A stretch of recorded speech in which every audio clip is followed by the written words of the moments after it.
to get out and survive. So Houdini's heart-pounding getaways usually involve a healthy dose of trickery, and but they were also genuine risks. In 1915, Houdini nearly suffocated during a stunt in which he was shackled and buried under 6 feet of dirt.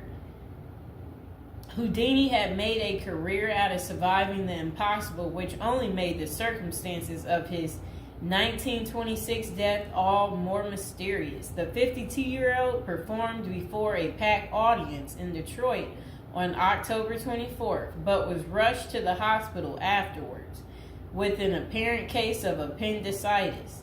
He died just a week later on Halloween, leaving his legions of admirers bewildered.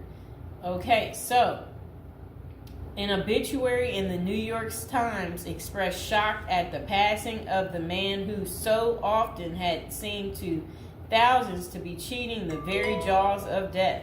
And I want to talk about something else. So I've been to Detroit, and I don't remember anybody talking about Houdini there. And I think they should have had some of his cool, iconic stuff there. But I did see they had Houdini stuff in Las Vegas when I was in Vegas. So, I don't know why they don't have it set up in Detroit.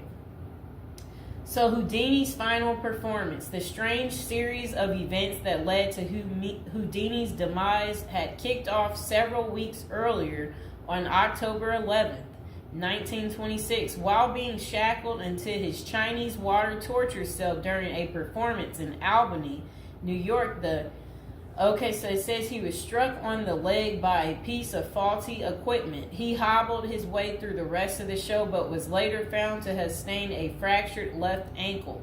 Against doctors' orders, Houdini continued his torture and traveled to Montreal, where he gave a lecture at McGill University. Just a few days later, on October 22nd, he invited some McGill students to visit him in his dressing room at the Princess Theater.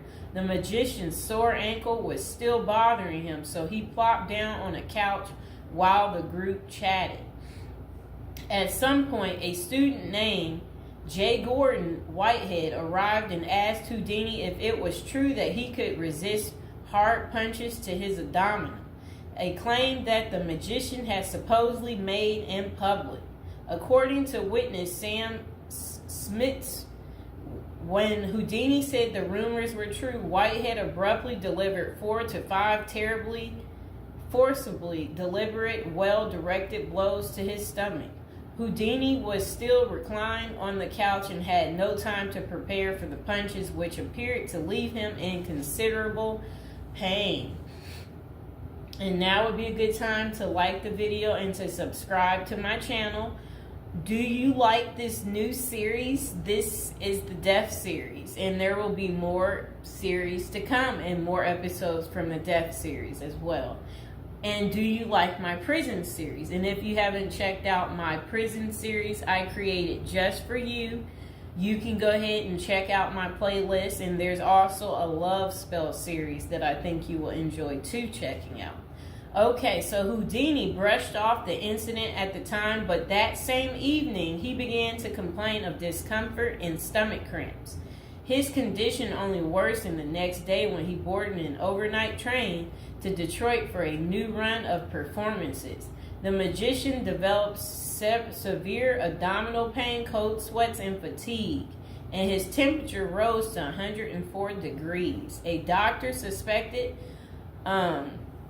appendicitis and instructed Houdini to go to a hospital, but the performer insisted on taking the stage for his opening night show at Garrick Theater. Isn't that really funny? He still wanted to work even though he wasn't doing so well. Okay, he proceeded to struggle through his routine before collapsing immediately after the final curtain. The show would be Houdini's last. The same night, he was taken to a Detroit hospital and prepared for surgery. Doctors successfully removed his appendix, which was found to have ruptured several days earlier, but it had already poisoned his insides. Despite a grim prognosis, the magician clung to life until October 31st, when he died with his wife Bess and his two brothers by his side. The official cause of Houdini's death was listed as peritonitis caused by a ruptured appendix. At the time, the magician's doctors firmly believed that the illness was the result of so I guess some guy had given him something backstage during an encounter in Montreal. Okay, so such cases of traumatic appendicitis are extraordinarily rare. One study found only a couple dozen instances over a nearly 20-year period, but in 1926 the diagnosis was widely accepted. Houdini's life insurance company was even forced to pay his wife a double for accidental death. Okay, so doubts arise over the escape artist's death. Houdini was laid to rest in Queens, New York. And this is what his little, I never knew that was where he is. There he is right there. Okay, that was his tombstone. Okay, so look, maybe I can put that tombstone as the thumbtack, people. Okay, so Houdini was laid to rest in Queens on November 4th, 1926, but rumors about his unusual death have persisted ever since. Many of the theories tend to focus on the magician's contentious relationship with spiritualism, a pseudo-fed religion whose adherents once claimed it was possible to communicate with the dead through seances and mediums. Houdini, a born skeptic, had spent much of the 1920s on a mission to debunk the spiritualist claims and expose its top psychics as frauds. The Crusades earned him several $1 million worth of lawsuits and more than a few enemies, but at the time of his demise, he showed no signs of letting up. Just a few months earlier, he had testified in front of Congress in support of a bill to outlaw fortune-telling in Washington, D.C. Could Houdini's meddling have gotten him killed? In the 2006 biography, The Secret Life of Houdini, authors William Kalash and Larry Sloman contend that the magician's death may have been a carefully planned assassination by members of the spiritualist community.